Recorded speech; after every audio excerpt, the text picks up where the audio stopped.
plática o la conferencia del día de hoy, para los que vinieron ayer, no tiene nada que ver con lo de ayer. Así que, si ayer les aburrió la plática, hoy van a estar un poco más tranquilos. Y es un tema que a todo el mundo le puede servir. Aquel que ya lo conoce, está bueno que lo repase. Y se denomina así, los temperamentos. Los temperamentos. Pero la finalidad de esta conferencia no es analizar psicológicamente cómo soy yo, cómo es mi marido, cómo son mis hijos, ¿no? La finalidad de lo que estoy intentando hablar ahora es intentar utilizar estos conocimientos para lograr nuestra santidad, que es lo único que importa en el mundo. Lo único. ¿Y qué es la santidad? Es el fin del hombre. Es para lo cual estamos llamados. Esta es la voluntad de Dios, dice nuestro Señor en el Evangelio de San Juan. Vuestra santificación. El Padre quiere que como su Hijo seamos santos. Es el fin del hombre. Esto es para lo cual nosotros hemos nacido, para ir al cielo. El resto es una tontería. No sirve para nada. Lo único importante del mundo es ser santo. Entonces queremos hablar sobre los temperamentos. ¿Para qué? Para poder alcanzar la santidad. No para analizarnos o para analizar a otros, a ver cómo son. La santidad implica unirnos con Dios. Esa es la finalidad, la unión con Dios. Pero como la naturaleza divina es distinta de la naturaleza humana, nuestra relación con Dios es una relación que se da entre dos naturalezas que son distintas, ¿no? Y así como la naturaleza humana no puede unirse con la naturaleza de un perro, sin ser una monstruosidad, para poder unirnos con Dios hace falta ir a Dios por medio de nuestra naturaleza humana, buscando la humanidad de nuestro Señor, su ejemplo. Más de una vez Jesús va a decir, aprended de mí, sed perfectos como el Padre que está en los cielos es perfecto. Los griegos hablaban en este sentido de ese conocimiento de sí mismo. Cuentan los griegos, cuentan que en la historia de Grecia, en los pórticos de los templos, por ejemplo, el templo dedicado a Palas Atenea, ¿no?, a Marte, tenían una frase en griego que decía así, gnoti seauton.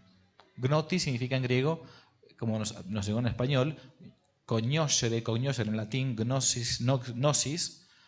Gnoti seauton significa conócete a ti mismo. De ese modo catequizaban los griegos a los paganos. Hay que conocerse a uno mismo, porque si yo no me conozco a mí mismo, difícilmente puedo ser santo.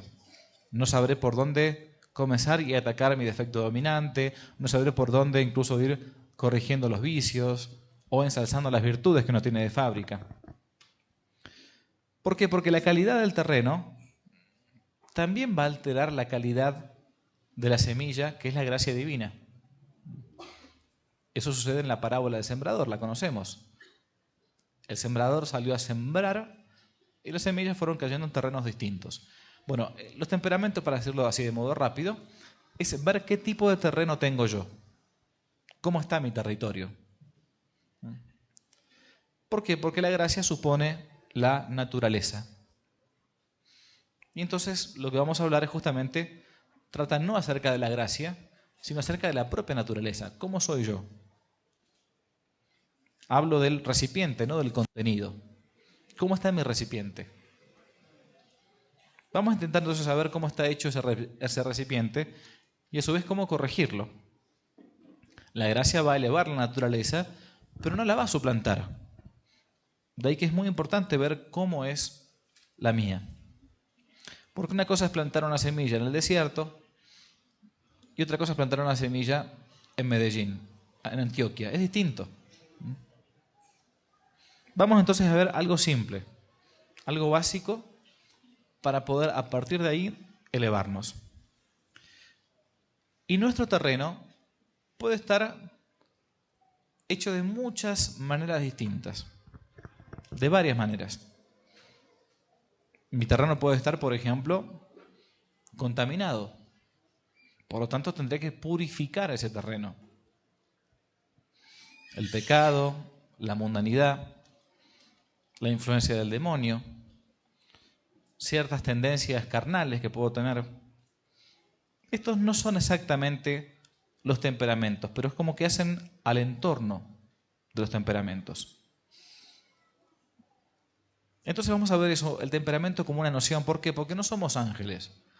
A veces yo esto cuando hablo con los chicos de catecismo, les digo, miren chicos, no se imaginen que nuestra alma y nuestro cuerpo es como un fantasmita que está metido dentro del cuerpo. El hombre está unido en alma y cuerpo en una unión sustancial. Cuando yo veo a una persona, veo cómo se mueve, veo cómo se viste, veo cómo habla. De algún modo estoy viendo su alma que está moviendo al cuerpo, que está haciendo vivir a ese cuerpo. Porque a veces los católicos o algunos católicos creen que el alma y cuerpo es como un fantasmita dentro de un vehículo que lo está manejando, ¿no? Que el hombre es el alma y el cuerpo es como una especie de, no sé, de carcasa o de cosas así. No. Hay una unión sustancial entre alma y cuerpo. Por eso algunos que tienen cuerpo se están mojando allá en el fondo, ¿no? Claro, si fueran ángeles no se mojarían. Tenemos cuerpo, estamos compuestos de alma y cuerpo. Y como tenemos cuerpo, también tenemos emociones. Y somos distintos. Fíjese cómo vamos de a poquito. Algunos, y esto lo ve uno desde chiquitito, algunos de fábrica son siempre alegres. Son así. Otros es como que siempre estuviesen un poco tristones, tristes, así. Otros son fácilmente irritables. Se enojan rápidamente. Enseguida explotan. Otros no. Otros uno los puede molestar. Y después de mucho tiempo te clava un puñal. Se cansó, pobre hombre. ¿Qué va a hacer? ¿No? El cuerpo no es malo. No es malo. Los temperamentos son, a su vez, o no son, mejor dicho, no son una disculpa para decir, bueno, yo soy así, tengo este modo de ser, este modo temperamental de ser, aguántenme como yo soy. No estamos aprisionados en un temperamento. Uno puede ir cambiándolo poco a poco. ¿Van a adelantarse un poco? Sí, por favor, así no se terminan empapando ahí, ¿no? A ver. ¿Esperamos?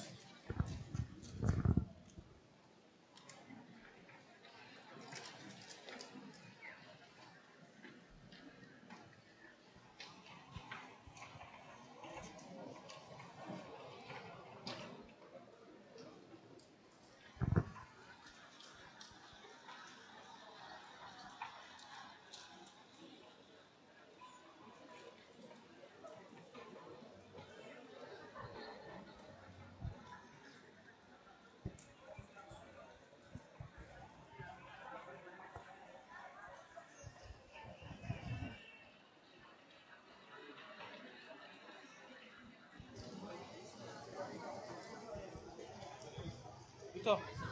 Bueno, ahí seguimos. Bueno, lo que hay que repetir entonces hasta el cansancio es que los temperamentos de los que estamos hablando es un conocimiento que podemos utilizar bien o podemos utilizar mal. Por ejemplo, yo podría decir, yo tengo tal temperamento, por lo tanto no puedo cambiar, soy así. Y entonces uno como que se quiere mostrar como aprisionado. Bien. Aristóteles mismo, y fíjense que estamos hablando de temas que no hace falta que sean católicos, Esto es un tema que viene ya de los griegos. Aristóteles decía, y él no sabía por qué sucedía así, que el hombre nacía con ciertas inclinaciones que no eran buenas. Inclinaciones que había que dominar. Que cuando uno las dominaba las podía transformar en virtudes, pero que si no las dominaba entonces, muchas gracias, hacía que prácticamente se nos hiciera como una especie de caballo desbocado, ¿no? ¿De dónde viene todo esto? ¿Por qué la psicología actual ni siquiera toca el tema de los temperamentos? Es psicología práctica, elemental. Los temperamentos vienen de la medicina griega, de los griegos, antes de Cristo. uno de los primeros grandes médicos que habló sobre el tema de los temperamentos o los humores, fue un médico gran conocido como Hipócrates. Los médicos todavía hoy, mi hermano que es médico, por ejemplo, cuando le dan el título de médico, tiene que hacer el juramento hipocrático. Y en la fórmula de juramento hipocrático, que ya viene de la época de Hipócrates, se dice que la primera norma del médico es primum non nocere. Significa, lo primero es no hacer daño. El médico no puede hacer un daño más grande del que el enfermo ya tiene. Más vale no ir al médico, ¿no? Directamente. Por lo tanto, aquellos médicos que hacen un daño, como por ejemplo cometen un aborto, no solamente están fallando contra el quinto mandamiento de la ley de Dios, sino que también están fallando contra su propio juramento hipocrático que hicieron en el momento de recibirse y graduarse como médicos.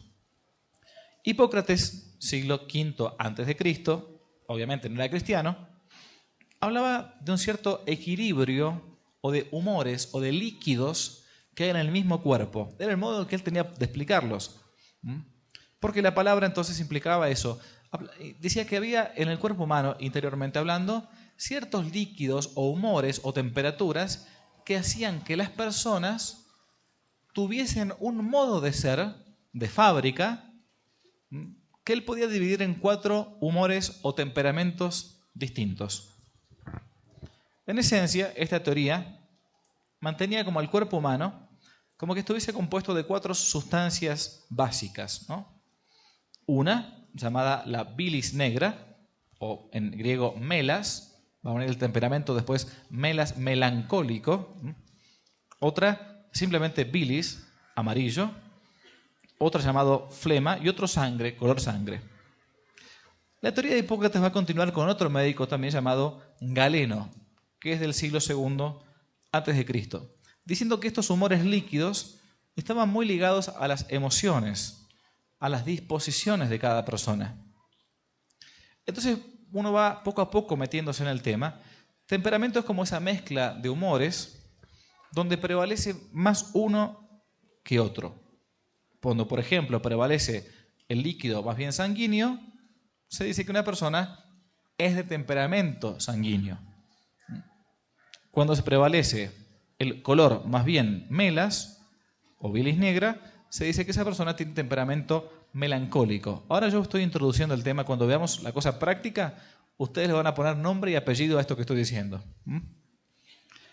Melancólico es cuando prevalece la bilis negra, oscuro, negro, de ahí viene melas, ¿no? Colérico, cuando prevalece la bilis amarilla. La persona que es colérica, jolé, se dice en griego bilis, bilioso, amarillento, y así entonces con el resto de los temperamentos. Estos 4 humores dan origen a lo que entonces Hipócrates y Galeno van a llamar temperamentos. En latín o en griego, crasis. Temperamento también se dice incluso en latín. Por eso los medievales van a decir que las personas equilibradas tienen una buena mixtura, una buena mezcla de estos humores, de estos líquidos, ¿no? Buen temperamento significa eso, una buena complexión. Santo Tomás de Aquino va a decir, este sujeto, esta persona, tiene un buen complexo, buen complexo. Se veía cuando, por ejemplo, uno podía darse cuenta que una persona tenía tendencia de fábrica hacia la ira, o tendencia de fábrica, digo así de modo genérico, hacia la alegría o hacia la tristeza. O hay gente que naturalmente es más profunda que otra, gente que es más superficial que otra, gente que es más amigable que otra. Bien, pero reitero, por las dudas para que uno no se encasille, esto es el temperamento puro de fábrica. Ninguno de nosotros que estamos acá tiene temperamento puro. Hemos trabajado ese modo de ser natural y ha configurado en nosotros un carácter.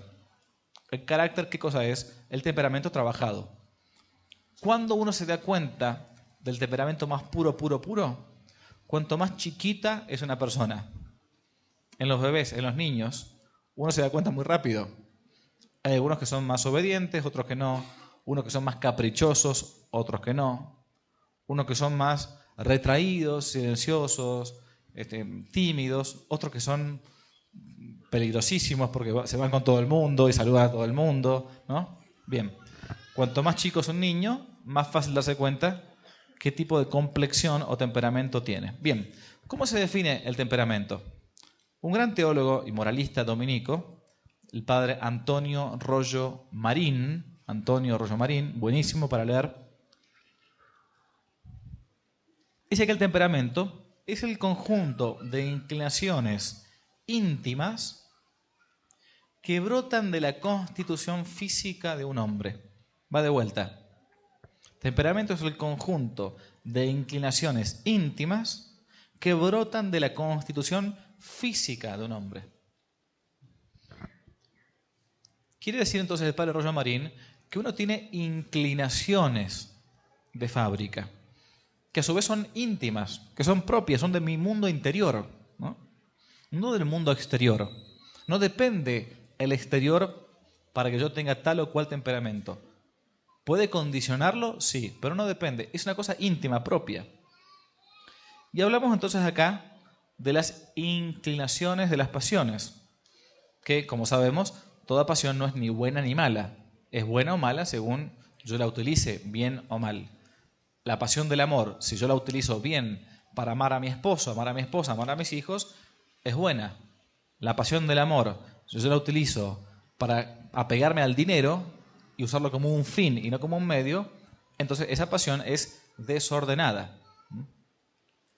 Así una persona puede estar inclinada, por ejemplo, más hacia el sexo, otra más hacia la comida, otra persona puede estar más inclinada de fábrica, más a hacer cosas temerosas, osadas, otra puede estar inclinada a una vida más solitaria. Son inclinaciones, no son virtudes ni vicios, son inclinaciones. ¿De dónde surgen? Preguntará uno. Uno dirá, de la educación, padre, muy fácil. Si a mí me educan así, yo voy a ser así. Pero uno se da cuenta que mismos niños de una misma familia, educados exactamente igual, que fueron al mismo colegio, son completamente distintos.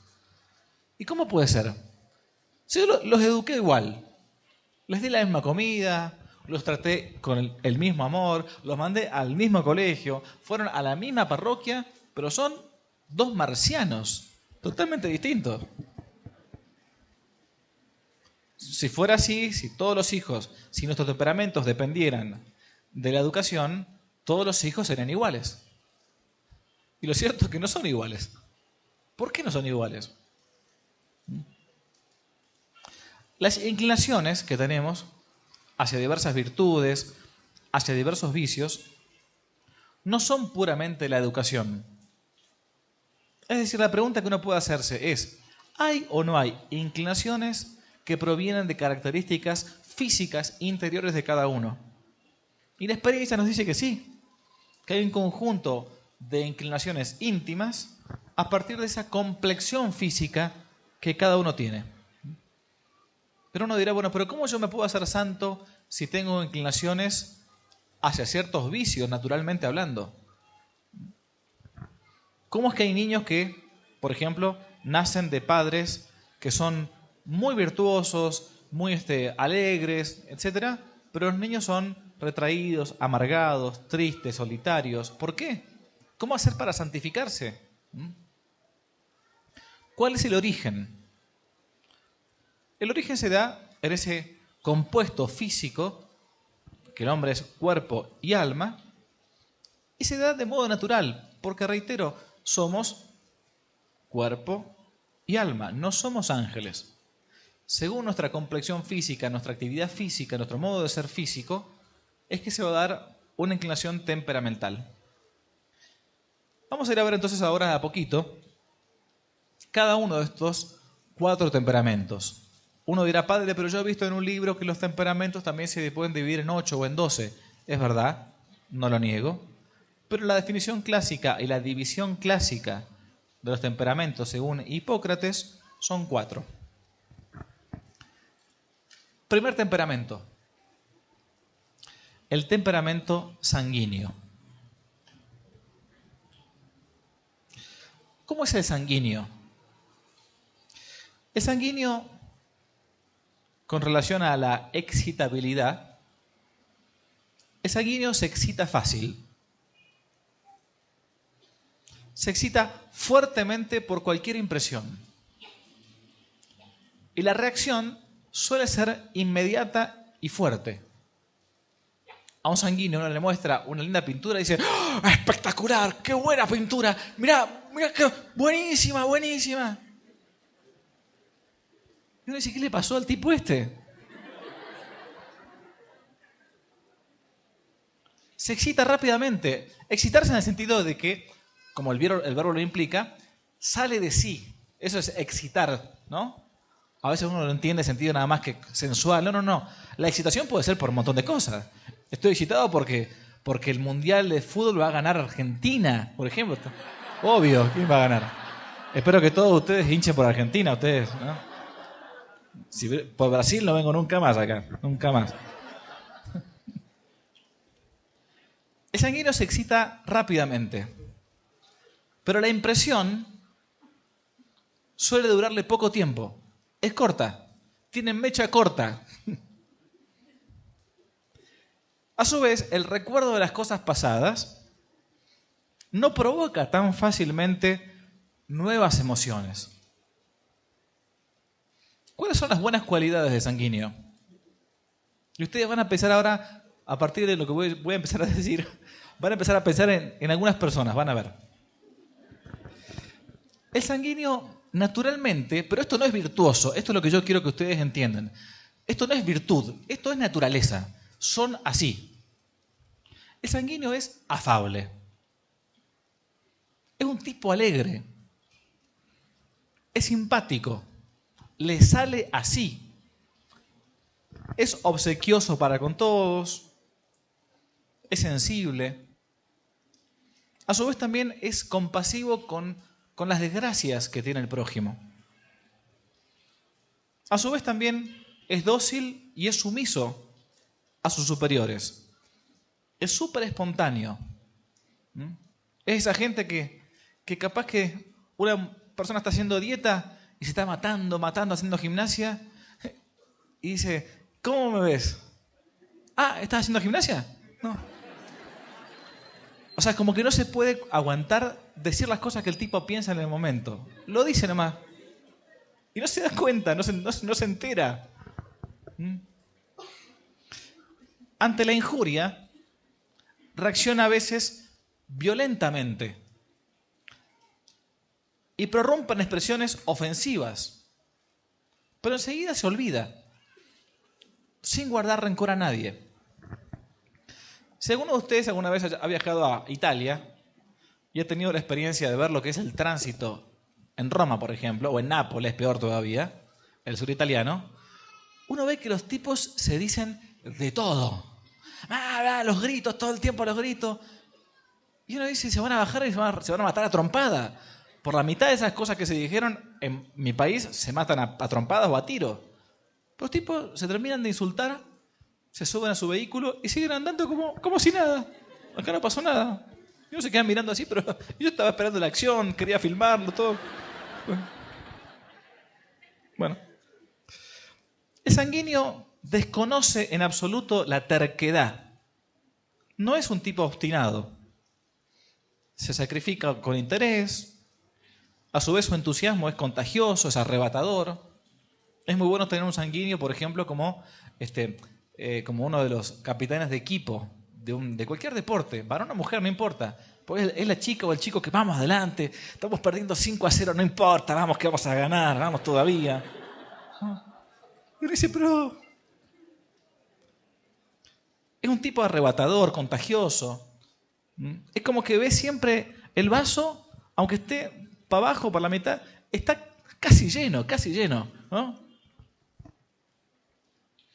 Tiene muy buen corazón, cautiva, enamora y hasta ejerce una especie de seducción alrededor suyo. En el buen sentido, con los amigos. Es una persona con la que uno quiere estar. Ese es un tipo sanguíneo, ¿no? Esas son las buenas cualidades de sanguíneo. Suele tener a su vez una concepción bastante serena de la vida, es fundamentalmente optimista, súper optimista. Si se aprueba con 4 en un examen y la mamá le pregunta, ¿cómo te fue en el examen? Casi me saco un 10. Casi. Pero no. Confía siempre en el buen éxito. A su vez al sanguíneo le resulta muy raro que otros se enojen por una broma que él hizo.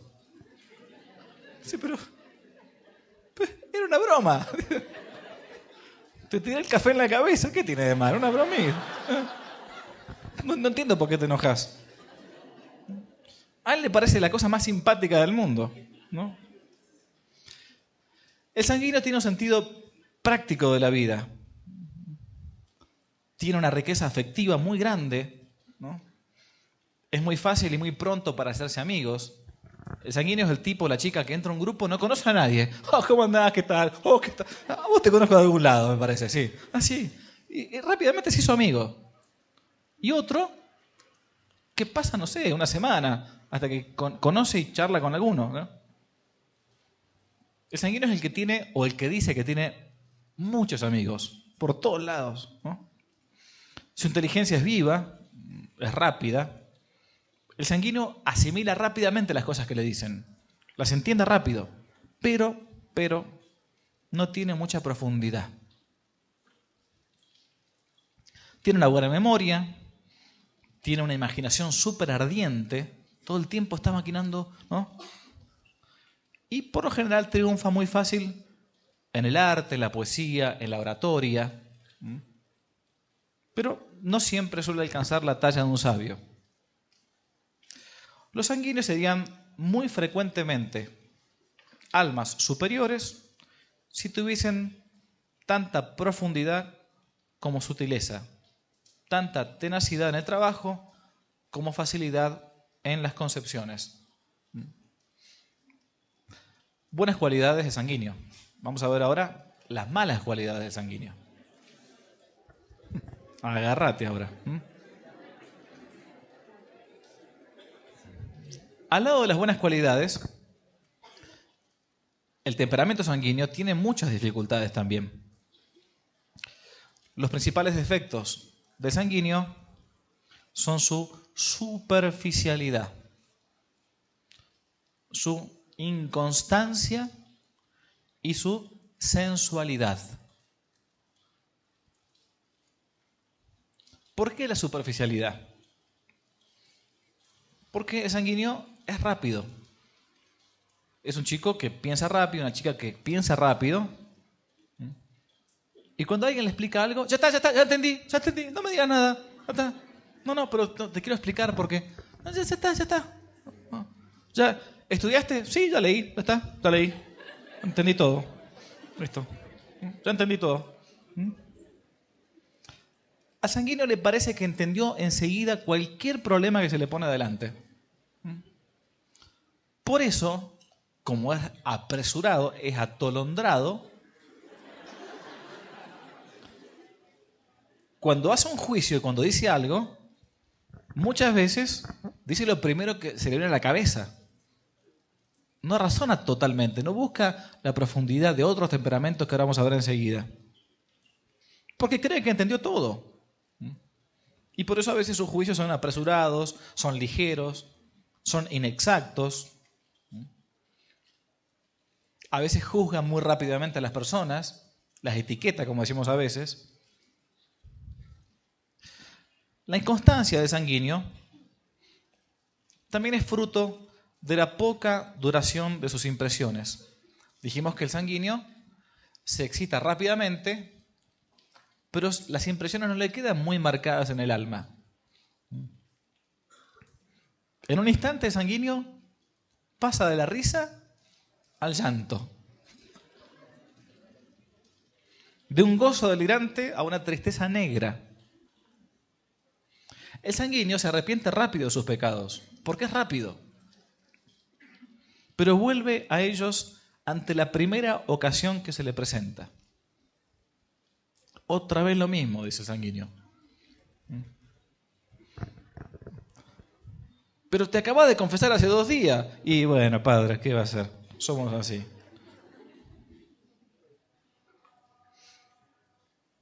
Los sanguíneos son víctimas de esa impresión del momento. Son enemigos del sacrificio, porque son sensuales, de la abnegación, de un esfuerzo duro, de un esfuerzo continuado. El sanguíneo es muy perezoso para el estudio, porque entiende que ya lo que leyó le quedó. ¿Ya está? Al sanguíneo, tanto al varón como a la mujer, pero sobre todo al varón, le resulta casi imposible refrenar la vista. Todo lo quiere ver, todo, lo bueno y lo malo, no solamente lo malo. Un sanguíneo prácticamente debería estar como esos caballos con esas ojeras a los costados para que camine para adelante. Al varón le cuesta mucho refrenar la vista y a la mujer sanguínea le es casi imposible refrenar la lengua.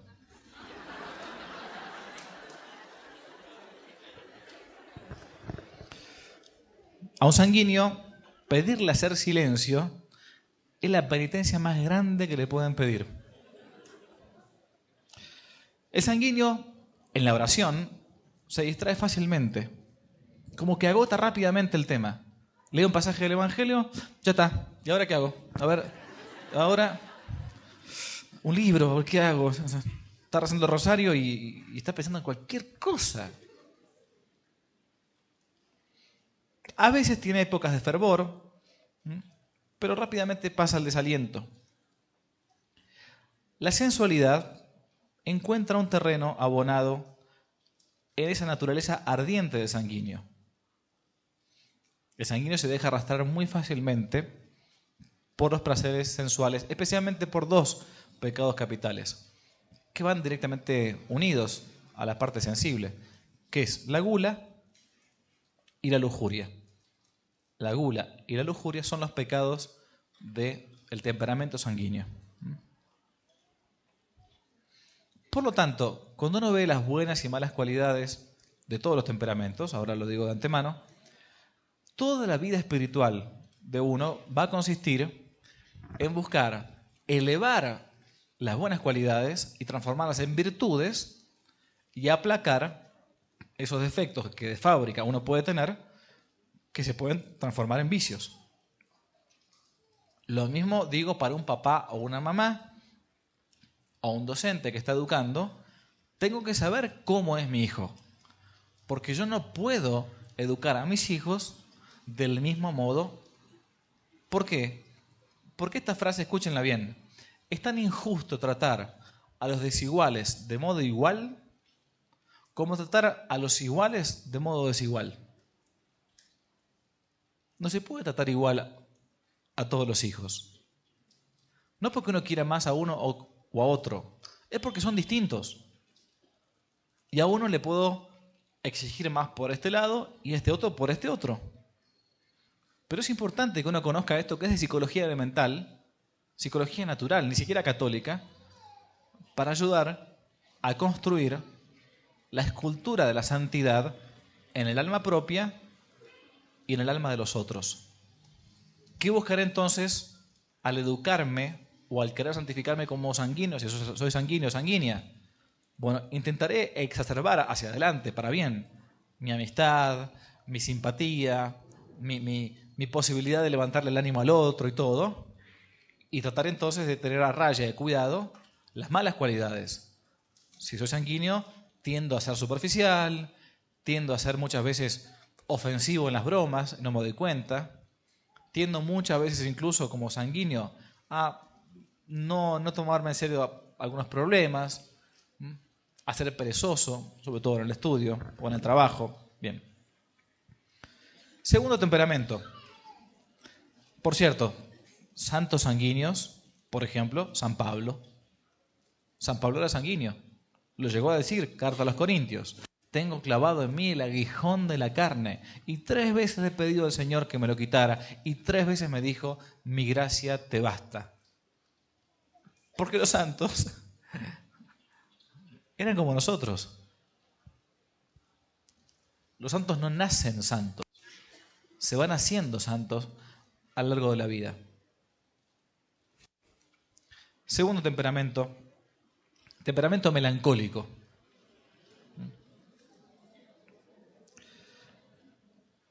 Una característica esencial del melancólico es que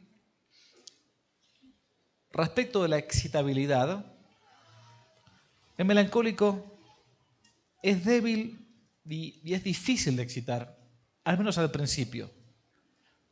Pero las impresiones, una vez que le entraron, quedan muy fuertemente y profundamente marcadas en su interior. Y la duración de esa excitabilidad en el interior suele ser muy, pero muy larga. El melancólico es una persona que difícilmente olvida, a diferencia del sanguíneo, que rápidamente se olvidó de lo bueno y de lo malo que hizo o que le hicieron. Pongo un ejemplo para que lo vean. En los dolorosísimos casos que ha habido en alguna familia, donde fuera, por ejemplo, de un abuso, no es lo mismo que la persona abusada sea sanguínea a que sea melancólica. Porque la persona sanguínea probablemente se olvidó ya. El melancólico, la melancólica, le quedó grabado hasta la raíz. Por eso el trabajo espiritual que va a tener que hacer es distinto del sanguíneo. Porque son temperamentos distintos. ¿Cuáles son las buenas cualidades del melancólico?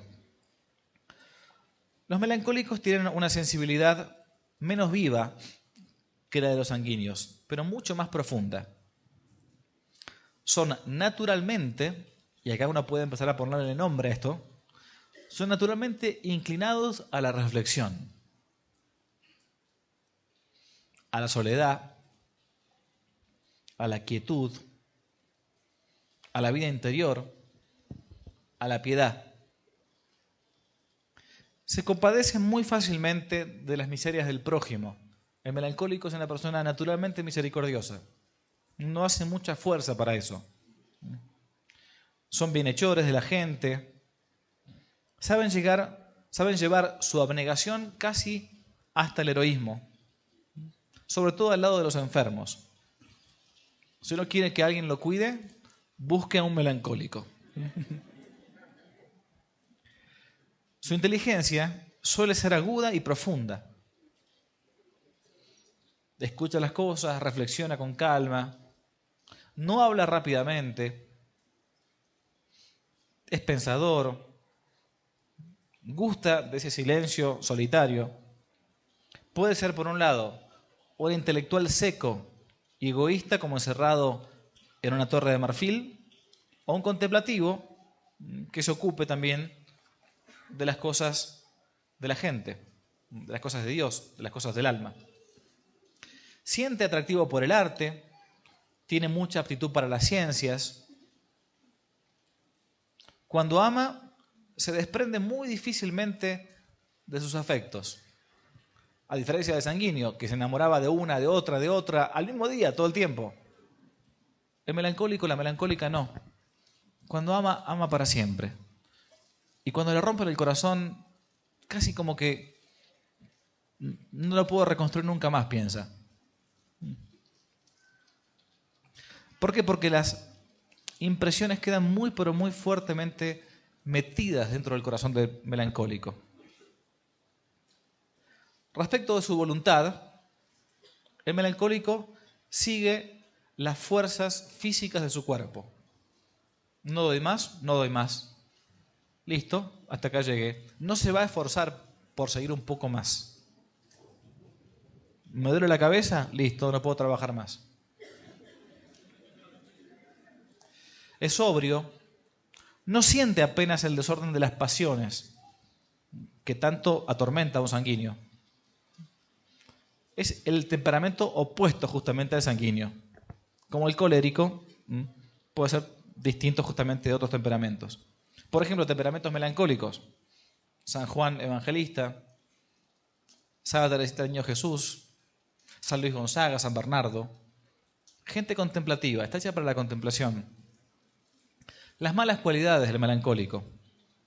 El lado desfavorable de este temperamento es esa tendencia exagerada digo, hacia la tristeza. El sanguíneo veía el vaso casi siempre medio lleno. El melancólico casi siempre medio vacío. ¿Cómo te fue en el examen? Mal. ¿Cuánto sacaste? 9. Pésimo, fue pésimo. No llegué al 10. Cuando el melancólico recibió una fuerte impresión, le queda muy profundamente metido en el alma y le produce como una especie de herida sangrante. No tiene el corazón en la mano como el sanguíneo. Acá todo lo ve. El corazón del melancólico está muy, muy en el fondo, muy en el fondo. Ahí saborea solo su amargura. Piensa de vuelta, ¿qué hice mal? ¿Por qué me pasó esto a mí? ¿Por qué hice esto? Yo el peor de todos, yo la peor de todas. El melancólico está inclinado naturalmente al pesimismo. Todo me va a salir mal. A ver, como siempre, el lado difícil de las cosas. A exagerar todas las dificultades. Por cierto, normalmente cuando uno se casa siempre con un temperamento contrario. Porque es el modo en que uno se complementa. No es que sea matemático esto, ¿no? Pero muchas veces pasa esto. Es más bien tímido, retraído, propenso a la desconfianza de sus propias fuerzas. Al melancólico, la melancólica, le cuesta ponerse de novio, porque nunca llega el príncipe azul, nunca llega la princesa. Aparte, a cada persona le ve una falla. No, pero tiene un lunar acá, mira, por algo será. No. Santa Teresa de Ávila decía que el melancólico nunca termina de terminar. Es como que está siempre dándole vuelta al tema, siempre ve la parte difícil. Es como el hombre de las oportunidades perdidas. Mientras los demás están ya del otro lado del río, él está pensando y reflexionando. No, pero la corriente es muy fuerte, no puedo cruzarlo. Pero tenés un puente. No, pero se puede romper el puente. De hecho, Santa Teresa, ella misma, decía que cuando la melancolía está muy arraigada en una persona, este tipo de gente no era apta para la vida religiosa. Porque iba a estar siempre como deprimida, estaba bajoneada, decimos en mi país, ¿no? Temperamento melancólico, cuando es trabajado, puede hacer grandes santos. Por ejemplo, Santo Tomás de Aquino, melancólico. Tercer tipo de temperamento. El temperamento colérico. Acá la palabra colérico no implica exactamente lo que uno entiende por el colérico, la cólera, la ira, se enoja con todo el mundo, le pega a todo el mundo. No. Va a tener algo de eso, pero no exactamente todo eso. El colérico, al igual que el sanguíneo, se excita rápidamente y violentamente, pero con una gran diferencia. La impresión de esa excitación le queda grabada en el profundo del corazón. Recordemos, el sanguíneo explotaba rápidamente, pero después se olvidaba. Ahí está. El melancólico no explota nunca. Mecha mojada. El colérico explota y encima por dentro queda... Cualidades buenas del colérico. El colérico es un activista. Siempre está actuando. Actividad. Es un tipo que está todo el tiempo actuando. Siempre actuando no en el sentido de actuación. Siempre haciendo cosas. Tiene como hormigas en el trasero, más o menos, ¿no? Se puede quedar quieto. Tiene un entendimiento muy agudo. Una voluntad bien fuerte. Cuando se concentra, se concentra. Es constante. Es en el sentido de la virtud. Es liberal, en el sentido de la virtud, no de la ideología. Liberal significa generosidad, es generoso, ¿no? Los coléricos son los grandes apasionados, pero a su vez voluntariosos. Son prácticos, son despejados, son más inclinados a obrar que a pensar. Para un colérico el reposo, la inacción, el quedarse quieto, es como que le repugna su naturaleza. No me puedo quedar quieto, no me pidas esto. Siempre están acariciando en su espíritu algún proyecto grande y apenas se proponen un fin, se ponen manos a la obra directamente. No esperan, no piensan demasiado. Entre los coléricos abundan siempre los grandes jefes, los conquistadores, grandes apóstoles. Por lo general, el colérico es un hombre o una mujer de gobierno. No son los que dejan para mañana lo que deberían hacer hoy, más bien al revés. Hacen hoy lo que deberían hacer mañana. Si hay un obstáculo o un inconveniente para un colérico, rápidamente lo toma como si fuera un objetivo.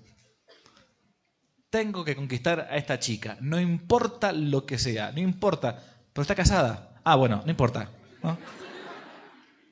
Se ponen un objetivo encima y es como que no quedan ciegos.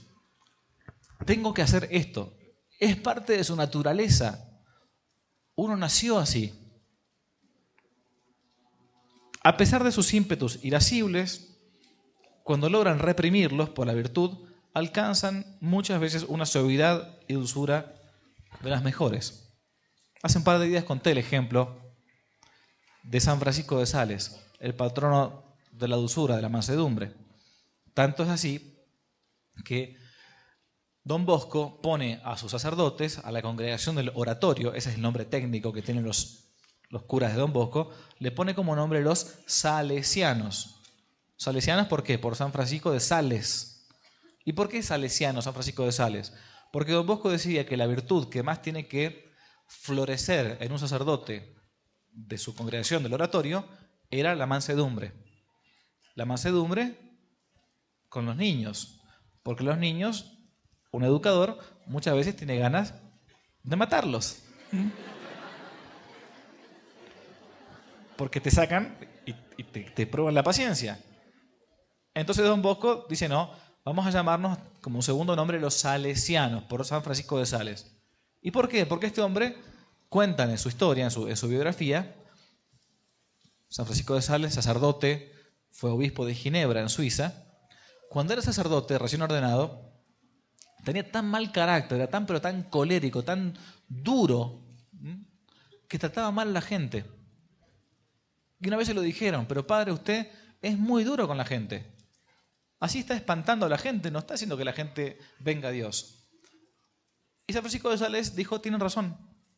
Y trabajó toda su vida como un propósito espiritual, la virtud de la mansedumbre.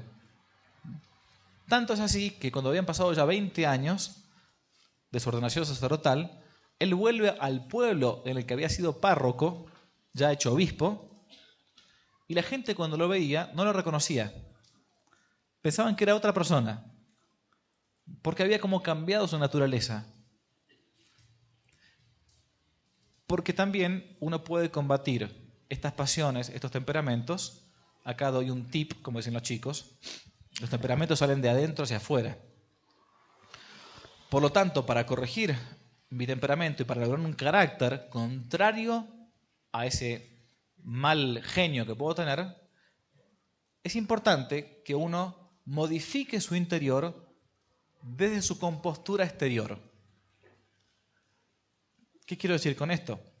Que si a mí me sale habitualmente ser gruñón, ser triste o responder mal, especialmente con algunas personas, por lo general son las que más nos sacan de quicio, ¿no?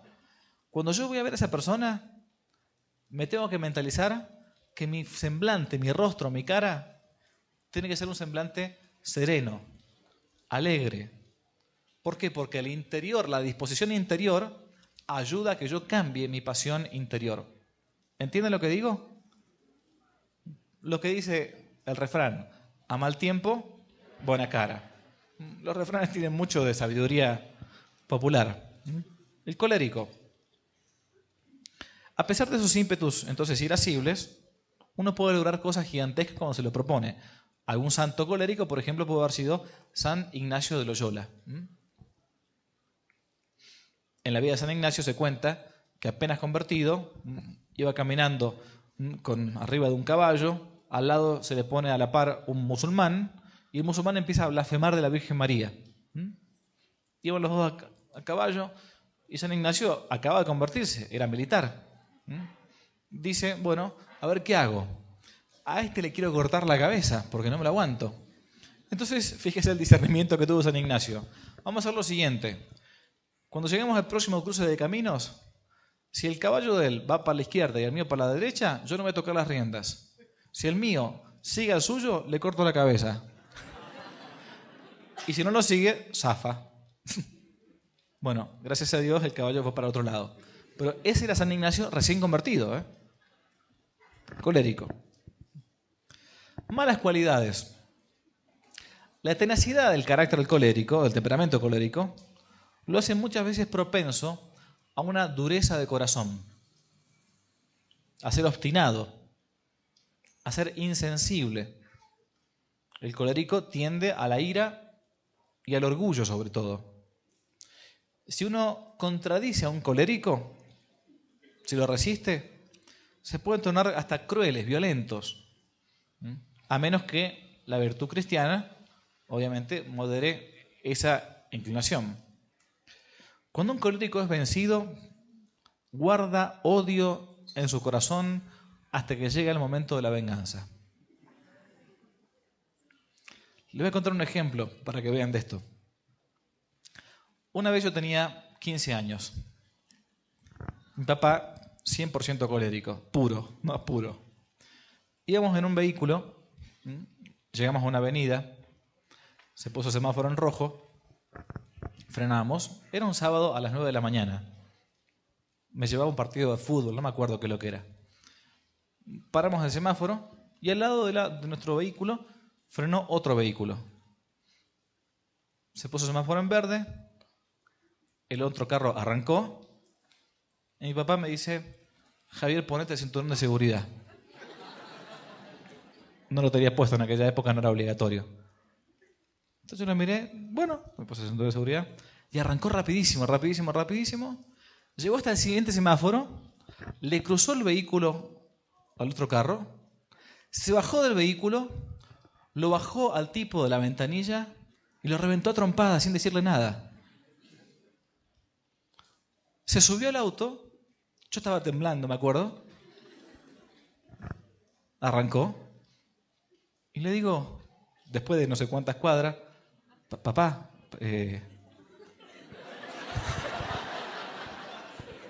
¿qué pasó?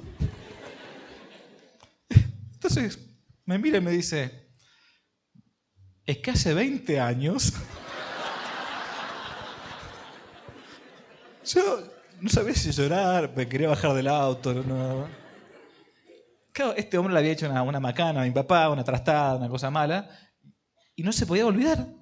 Entonces, como sintió la misma pasión en ese momento como si hubiese sido hace 20 años. Y le dije, pero papá, hace 20 años que pasó eso, yo no había ni nacido. Bueno, pero él me hizo eso. Es como que no se pueden controlar. O sea, la virtud cristiana debe controlar eso. Por lo general, el colérico tiene más paciencia que el sanguíneo, pero no conoce tanto la delicadeza de sentimientos. El colérico casi que no entiende el dolor de los demás. Es la peor persona para que te consuele, ¿no? Me dejó mi novia. Y bueno, ya va a conseguir otra, ¿qué va a hacer? Listo. Hay un montón. Esa fiebre de actividad, ese deseo ardiente de conseguir siempre lo que se propone, muchas veces lo hace pisotear violentamente todo lo que les retarda y aparecen ante los demás como unos egoístas sin corazón. El colérico ve que todo el mundo es perezoso. Nadie hace nada. Porque él ve así su interior. Él quiere hacer cosas todo el tiempo. Tratan muchas veces a los otros con altanería. Suelen ser crueles en su modo de ser. Y todo tiene que doblegarse ante ellos. El único derecho que reconocen es la satisfacción de sus propios apetitos y la realización de las cosas que ellos se propusieron. Pero en un objetivo, el tipo va hacia el objetivo. No importa quién cae al costado. ¿Cómo educar a un colérico?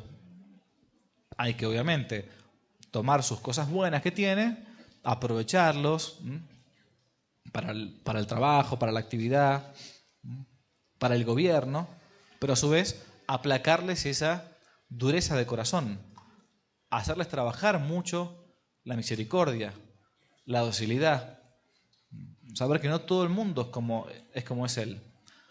Pero ¿por qué nos cuesta a veces ponernos en el lugar del otro? Porque esto viene de nuestra fábrica. Somos así, uno tiene su temperamento que lo ha corregido, repito por las dudas. Nadie de nosotros tiene un temperamento puro. Todos somos grandes, tenemos ya un carácter, algo que hemos trabajado con nuestros pecados, vicios, y también con nuestras virtudes. Pero siempre queda un temperamento que es dominante en nosotros. Por último, el temperamento flemático.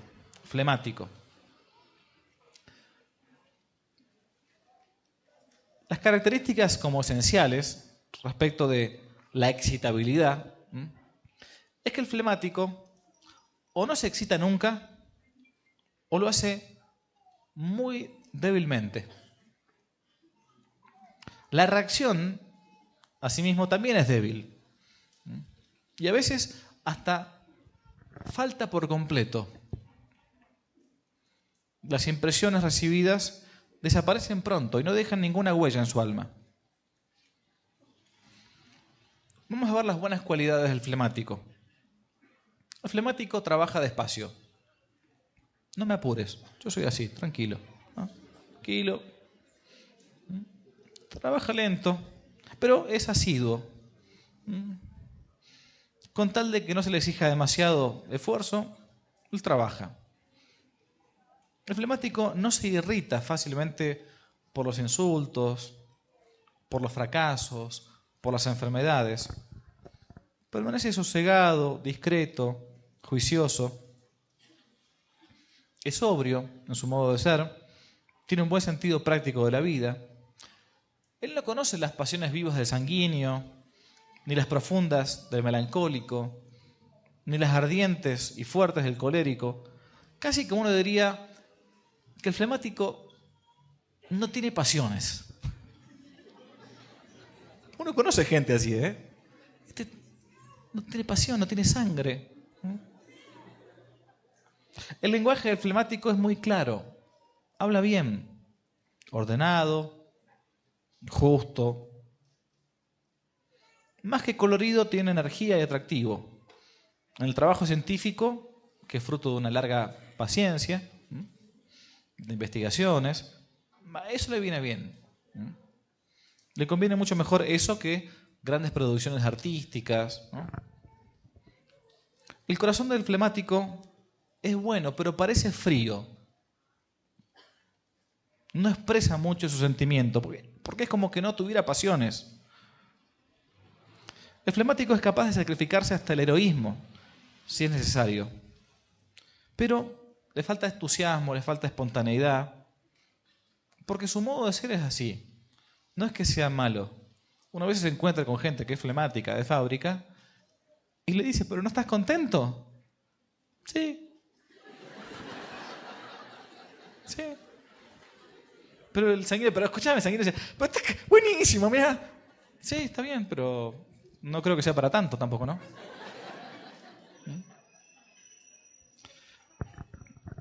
Su inteligencia es clara. Hasta físicamente, el rostro del flemático es amable. Por lo general, Santo Tomás decía que los flemáticos son de cuerpos robustos, son grandotes. Algunos dirían también que más bien los flemáticos tienden a ser altos y los sanguíneos más bien petizos. ¿Por qué? Porque ustedes nunca van a encontrar una persona alta que sea mala. Al alto no le hace falta ser malo, porque te pega un porrón y ya está, se acabó, punto. Pero el petizo tiene que mostrarse al mundo, tiene que imponerse al mundo. Es como que todo estuviera más comprimido, ¿no? En un vaso chiquitito. Pero normalmente la gente alta es buena. Piensen en la gente alta que ustedes conocen. Normalmente los altos son buenos y los petizos, más o menos. A veces son buenos, a veces son malos, ¿no? ¿Cuáles son las malas cualidades del flemático? Esa calma, esa lentitud, le hace perder muchas veces muy buenas ocasiones. Es como la tortuga, que avanza, pero avanza muy lento, ¿no? Tarda demasiado en ponerse en marcha. El flemático, a su vez, no le interesa mucho lo que pasa fuera de él. Es su mundo, es mi vida interior. Listo. Como que si viviera para sí mismo. A veces como una concentración casi egoísta, ¿no? No vale para nada para el mando, no sirve para el mando, mucho menos para el gobierno. Tampoco es aficionado a las penitencias, a las mortificaciones. En los casos más agudos se convierten en hombres o mujeres vagos, dormilones, completamente insensibles a lo que puede pasar en su propio exterior. De vuelta, ¿cómo educar a un flemático? Tomar las buenas cualidades, llevarlas hacia adelante para la santidad y tratar de motivar al flemático, sobre todo en la dirección espiritual, o el confesor, va a tener que todo el tiempo estar empujándolo, como decimos en mi familia, pechando. Hay que estar empujando. Porque no es que sea malo de fábrica, hay que siempre motivarlo. Como el burro que le ponen la zanahoria enfrente y va caminando. Si no tiene un objetivo chiquitito, corto, concreto acá adelante, no se va a mover. Mientras que el colérico, uno le dirá, mirá, podés ir a la luna. Sí, vamos a la luna, vamos a la luna. El flemático va a decir, pero si la puedo ver de acá, ¿para qué voy a ir? ¿No?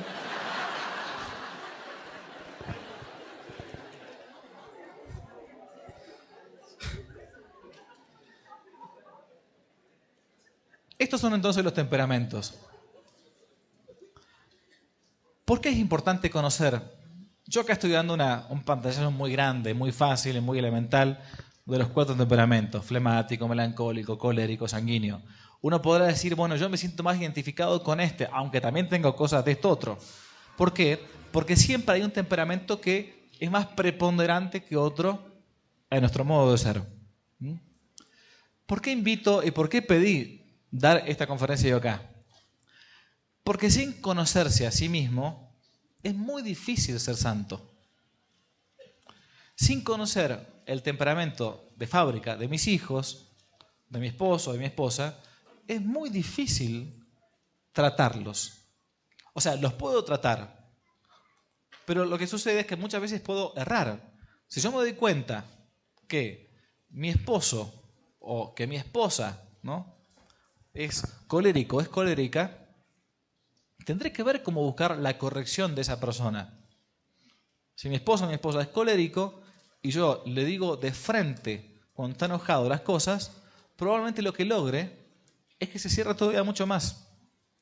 Si mi hijo es sanguíneo y entonces respondió fuertemente y enseguida, y yo no lo corrijo, porque es así, es un modo de ser, poco a poco voy engendrando en él, aparte del temperamento de fábrica que tiene, un hábito, digamos, contestatario. Pero si yo corrijo del mismo modo a mi hijo sanguíneo que a mi hijo, por ejemplo, melancólico, el sanguíneo capaz que rápidamente se olvida de la corrección. El melancólico quizás que no. Y le queda grabado en el alma y le duele, pasado hasta años. Por eso es tan importante el poder tener al menos un conocimiento general, elemental, de los 4 temperamentos. Vamos a la conclusión. Nosotros tenemos una naturaleza humana caída. caída, lo sabemos por revelación, por ese pecado original que decimos en el catecismo. Ese pecado original a todos nos afectó y a todos los tipos de hombre y de mujer nos afectó. Es por eso que la santidad implica no solamente lograr conocerse a sí mismo, sino ir buscando el remedio en esa tierra que decíamos al principio, para que la gracia de Dios actúe con eficacia. Una gracia que sea eficaz. Pero la gracia de Dios no puede actuar eficazmente si el terreno que tengo es un colador, donde va cayendo y va como si fuera esta noche, este tiempo, se me hace una gotera. Yo tengo que lograr una base sólida, un terreno sólido. Y para que la semilla del verbo que salió a sembrarse a sí mismo, el sembrador salió a sembrarse. La semilla es el mismo Dios, que eso es la gracia en el alma. Para que esa semilla fructifique el 100%, hace falta que yo remueva esa tierra. Y cada tierra es distinta en nosotros. Podremos clasificarla en temperamentos, en modos de ser, en estilos, pero debo conocerla, debo trabajarla, debo removerla, la mía, o ayudar a remover la del prójimo, para que la gracia de Dios pueda actuar y al final de cuentas uno pueda lograr eso que decíamos al principio, que es la propia santificación. Si yo no trabajo en mi vida espiritual, solo o con un director espiritual o con un confesor, como se pueda, o como sea que quieran hacerlo, si yo no trabajo en mi propia vida interior, nadie va a trabajar por mí. Y el modo elemental para conocer cómo empezar en la vida interior es, entre otros, los temperamentos. Otra cosa será lo que se llama en teología moral, cuál es mi defecto dominante. Cada uno acá tiene que hacer su examen de conciencia y decir, bueno, a ver, yo tengo más o menos de fábrica, me parece que esto. Bueno, pero este modo de ser que tengo como de fábrica, ¿cuál es el defecto dominante mío? Que probablemente me acompañe toda la vida. Los defectos dominantes se pueden incluso clasificar en los 7 pecados capitales. Alguno dirá, bueno, mi defecto dominante es que yo soy perezoso. Por lo tanto, tendré que trabajar toda mi vida probablemente para tener a raya ese pecado en la virtud de la estudiosidad, de la laboriosidad. Mi defecto dominante es que yo soy orgulloso. Entonces probablemente deberé trabajar toda mi vida en la humildad. Y así, goloso, lujurioso, envidioso. Este es el modo en que seriamente los santos han trabajado en su vida espiritual para lograr lo que decía Jesús, ¿no? Esta es la voluntad de Dios, vuestra santificación. Sed perfectos como vuestro Padre que está en los cielos es perfecto. Eso es lo que quería decirles esta noche. Les agradezco la paciencia. Muchas gracias. Si les gustó el video, aparte de suscribirse, activar la campanita y comentar, en la descripción de este video se van a encontrar con el link de la plataforma Patreon, un modo concreto de apoyar este apostolado que intenta hacer una contrarrevolución cultural y espiritual. Dios les bendiga y que no te la cuenten.